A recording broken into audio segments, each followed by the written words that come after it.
yeah, I'm angry, I'm pissed off, I'm frustrated, I'm mad. Yes, it don't never get better. I don't care. People be like, why you upset? Why you still crying? It's been a year. God, People like, talk back. It's not like my baby's gone. Right. You know, for me, he's still here. Talk back. You just want to hold them and touch them and tell them you love them. Talk back. we gonna be able to do this, y'all. I think so. We can do it. We got to. In memories of our son, we gotta do it. We got to do it. Talk back.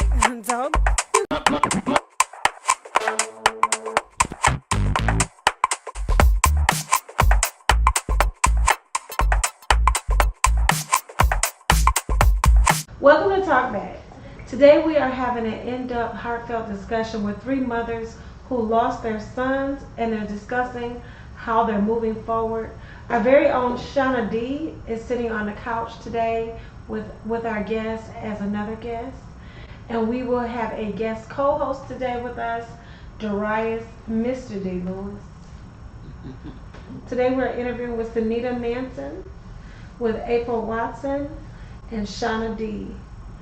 And I'll start with you, Sunita. Can you tell me your son's name and anything about his passing that you want to discuss? my son's name was Ladarius. Everybody called him Turk Manson. He died May the 4th, 2014. He was 20 years old.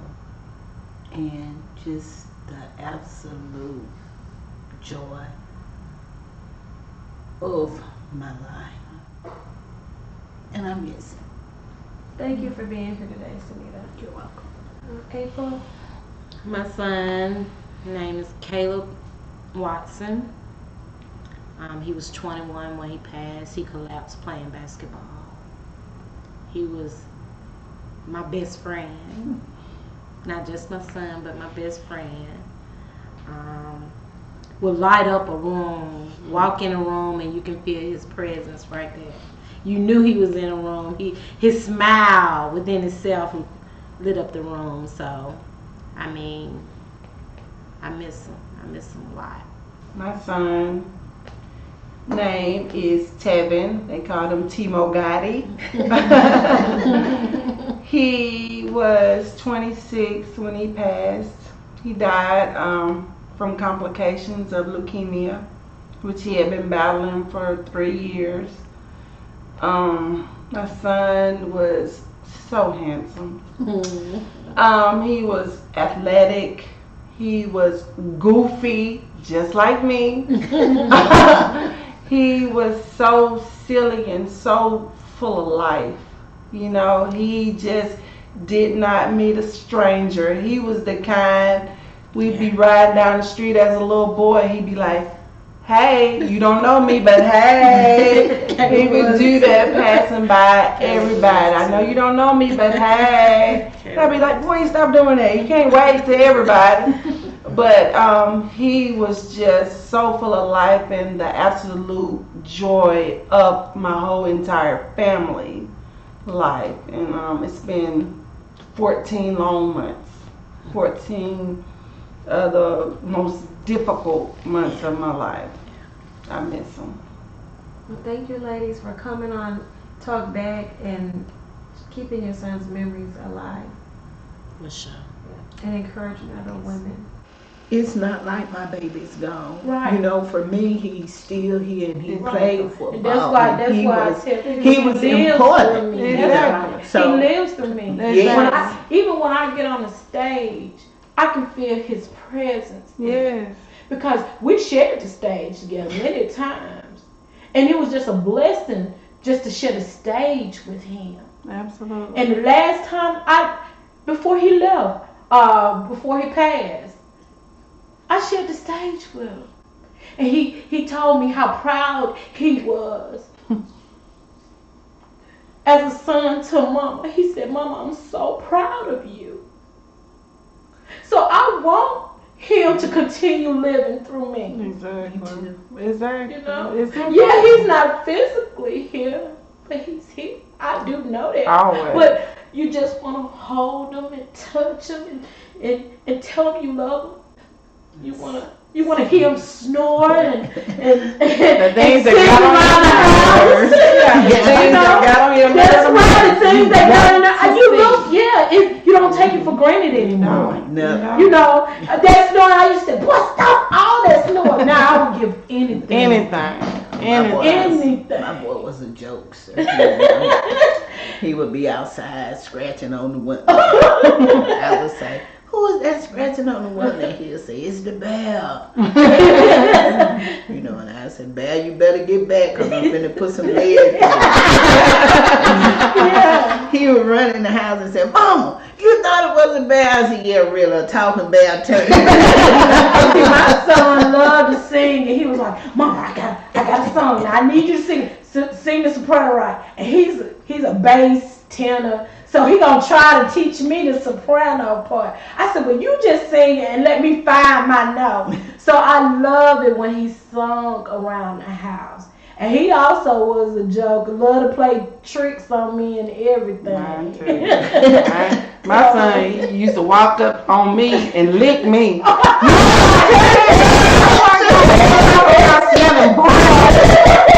I'm like, why did you even do that? But I would give anything. Right. Every time he hit that door, Mama! He'd come get in that bed with me. Ooh, yeah. And that's what I miss the most. Him climbing in the bed with me. And then that kiss on my forehead, in the middle of my forehead. Turk was like her boy, he was a liquor. Kiss on the forehead. And we never said goodbye. It was always see you later. Exactly. So, how we were. Yeah, so it was like, I'll see you later, Mom. You know, then, I missed that hour every day. He took out the time out his day every hour. I mean, each day he took an hour out of his day to come eat lunch with me while I was at work. And he really did eat lunch. He would sit down on that phone while I ate lunch. He was there. He was there. He was right there. And that meant so much to me. Me and him would just take pictures. I'd be like, y'all see my baby? You know, we just take pictures. He'll have them earphones. But it was the fact that he was right there. And that hour means so much to me. And every day, 6 months, I have cried every day for 6 months. 6 months would be Saturday. And you'll cry for 6 months? Yeah. In 6 years. Yes. It don't never get better. I don't care. People be like, why you upset? Why you still crying? It's been a year. God, People I'm not having a good day. I'm mad. I'm angry. I'm pissed off. I'm frustrated. Very. I really am. And I didn't realize, I go to this grief group called Compassionate Friends. And I went there last night. And I really, that was my second time going. And I really didn't realize how angry I am. Okay. And I keep saying I was, and I keep telling myself, April, you're not angry, you're not mad, but I am. Yes, you are. I'm mad, I'm angry, I'm frustrated. If I can kick a wall, not worry about breaking my foot, I would, because I'm angry. Because it's not a parent's job to bury their child. It's not a parent's job. You gotta walk around every day after it happens like it's okay, and it's not. It's not okay.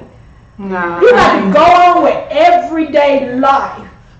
It is not okay. It's your new normal. Yeah. It's your new normal. Yeah. That's it. Every day I have to ask God, new strength. God, I need new strength. Today, when I tell him God knew, I've been talking to him all day. I said, Lord, it's me again. I need you. Because the tears just won't stop falling today. Then you have to go to work. And that's okay. And they expect you to act like everything is okay. Everything is not okay. I don't want to deal with the public, but I have to sit there and try to wear a smile, but the tears just kept falling. Because you gotta go to work. You got bills to pay. And it's hard. And my I don't know, but And I love the Lord with all my heart and Yes, soul. I do. I know that it's by His grace that I'm saved. Right. I know that. Right. But when my son died, I was mad at God. And I didn't want to, I don't want to hear nothing about praying. I don't want to hear nothing about He in a better place. I don't want to hear nothing about nothing, because in that moment, when we unplugged him from the machine, in that moment, when he didn't breathe and it was obvious that he was gone, the first thing I said was, God, I trusted you. Mm-hmm. I put all my faith, all my energy, everything into believing that God was going to heal him. I think, Shauna, what I wrestle with, because, see, I still got my 19-year-old daughter. I still got to be here for her. I can't get so lost that the fact that I lost Kate, because I still need her. Then I got to understand, she's grieving too. You know, she's grieving too. So, like I told her today, I said, baby, Mama really having a rough day. It started last night. I said, Mama, really? She said, Mama, you entitled to have a rough day. You are. You entitled to have a rough day, Mama. And don't let nobody never tell you anything different, because we are entitled. And you know, it doesn't matter what somebody else thinks. It really doesn't. If I cry all day, right, I'm okay. Right. You know, I don't feel like I owe anybody an explanation. No, and I'm not going to apologize for it. My thing was, Turk was 20 years old, hanging out, you know, because he has an older brother. And I used to always tell, right, if Turk can't go, you can't go.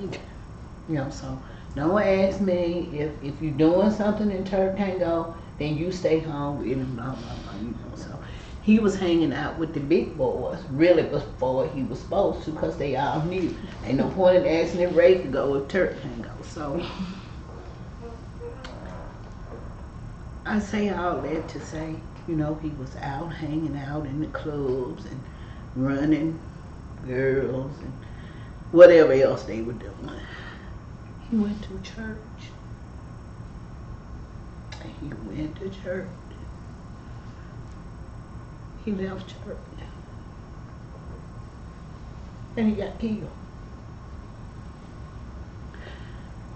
For me, I could have kind of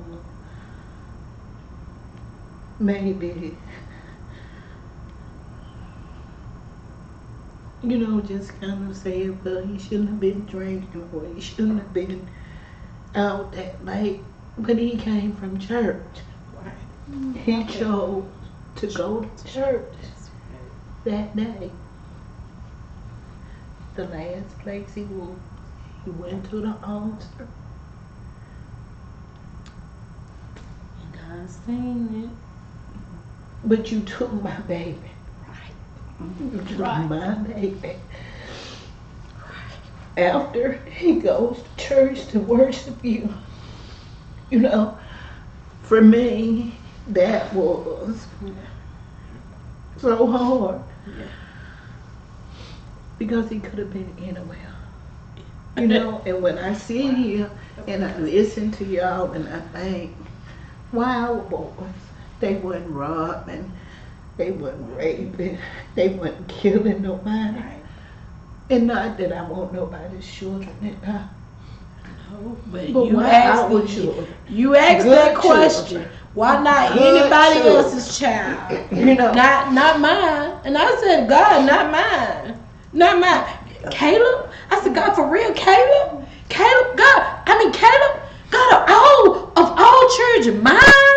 My child? Why?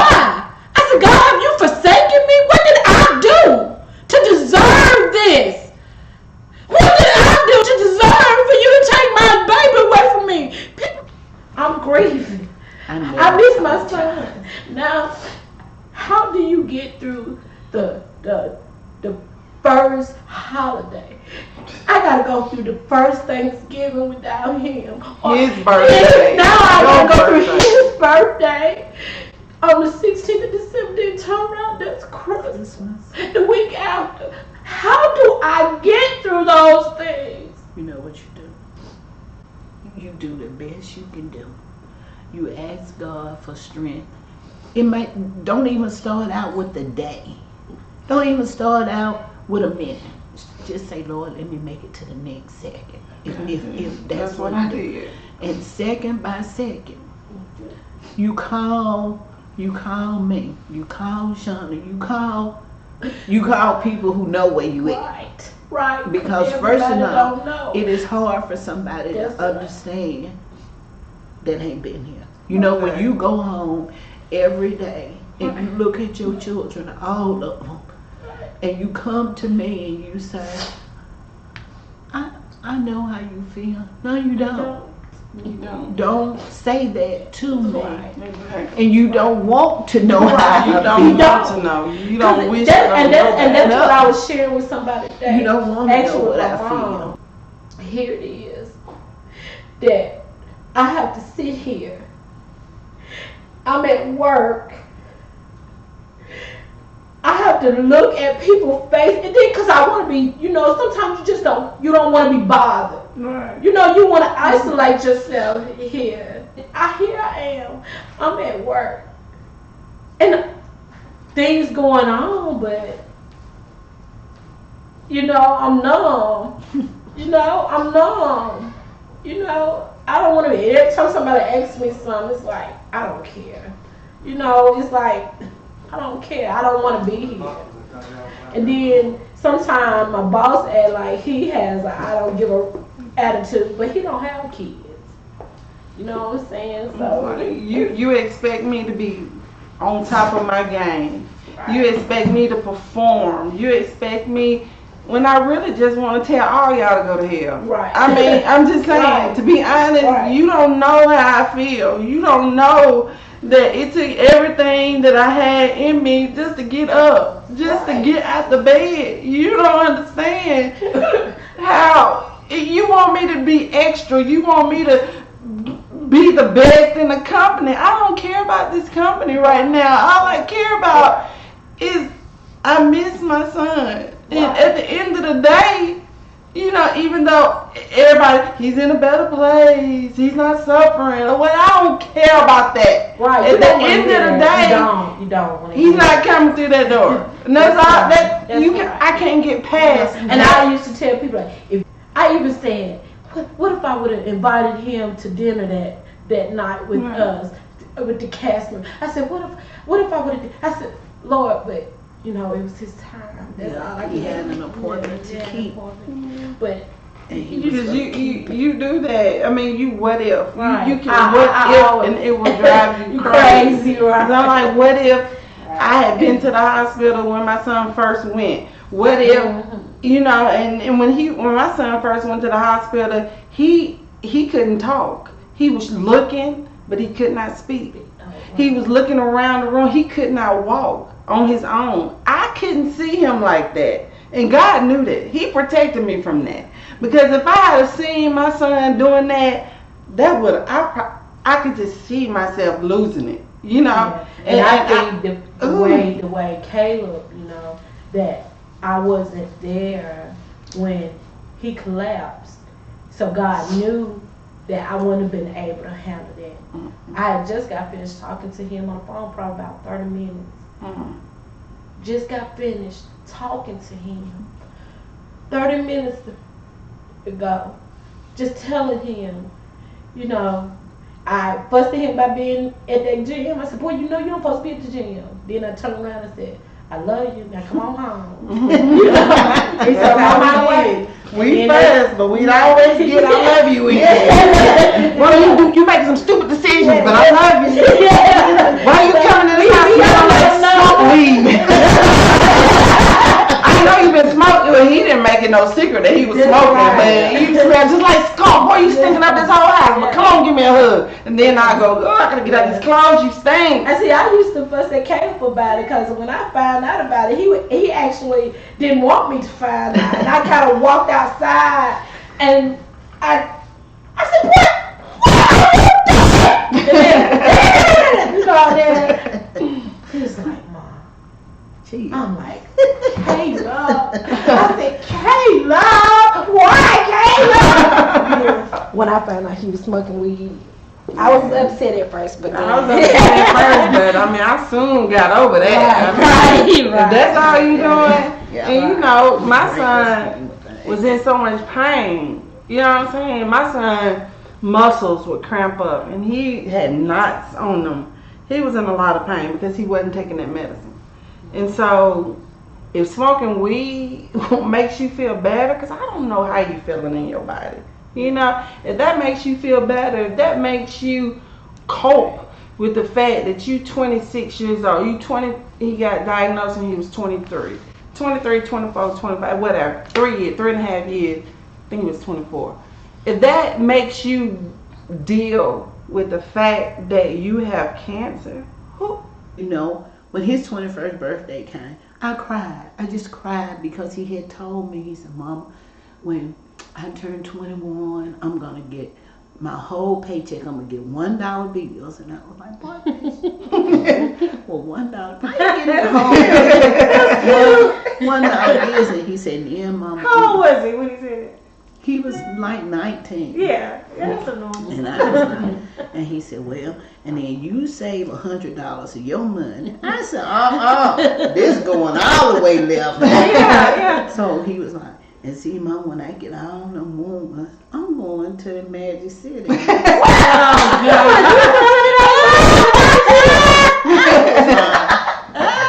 said, well, what they do there? And he said, Mama, you know what Magic City is? And I said, it sounds just like my son. Birmingham, man. I said, boy, don't you go up there fooling around and folk getting killed you. He said, Mama, it's a strip club. I was like, He has a couple different Magic Cities. boy, ain't no point in you like that. Yeah. But when He's funny. when his 21st birthday came, honey, I'm just, you know, we celebrating his birthday. I'm crying. I'm just, oh Lord. And they was like, Mama, what is wrong? And I was like, you know, Turk wanted to go to the strip club and he was going to get all this money and $1 bills and now he won't go. And I just hate he missed that experience. And he was going to take me to the club. You know, he had all of this stuff we were going to do as soon as he got 21. Yeah. He said, Mama, at 12:01, you be ready. I'm going to run you down there to the casino. And then when I put you back out, I'm going to Magic City. I said, boy, it sounds good to me. So I cried, and I was crying. They was like, Mama, what you crying for? I said, I just, you know, Turk really wanted to go to the strip club and all that kind of stuff. And I said, he died before he got 21, so he couldn't go. Yeah. So it was, you know, all the fellas sitting around there was like, Mama. I said, what, babe? They said, now, if we tell you something, you promise you won't get mad. I said, no, I won't get mad. I said, but I just hate y'all didn't take it. They said, well, Mama, we've been taking him since he was about 16.